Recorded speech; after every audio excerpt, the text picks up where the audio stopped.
Hi there, I'm Courtney. This is So Lovey Holistic, and you're watching another 2-minute meditation. I wanted to just talk today for a couple of minutes. We are in it, as we've said a few times here already. But this week, I think, is heightened.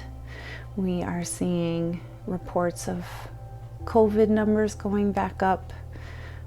I saw a report this morning that indicates our government is going to recess without passing another aid bill for the millions of Americans suffering financially through this pandemic, but yet they still had time to ram through a judicial lifetime appointment that does not represent the values or the mission of the vast majority of Americans. And we are in the final week of an election cycle. So things are intense. And there are so many emotions that people are really struggling with. And I think one of the things I witness in mindfulness practice and in mindfulness communities is sort of a struggle with how do we practice mindfulness, right? How do we detach and be non-reactive and be steady and be peaceful when we feel compelled to activate, when we feel compelled to be an advocate and an activist and be feeling rage and sorrow and grief.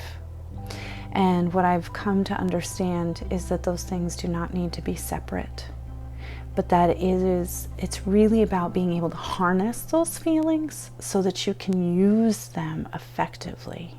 So your rage is valid. Your heartbreak and your grief and your sorrow are valid. But the key to mindfulness is to not get swept away down a river of rage and grief and sorrow, where you're flailing about and unable to take any meaningful, purposeful action. It's about being able to stand in that river, get your feet on the ground, and maintain steadiness and awareness and intention to then utilize your voice and your energy in a way that's purposeful and intentional and meaningful. All of the emotions that you're feeling are warranted, and then some. But you can still take that step back and not be controlled by those reactions.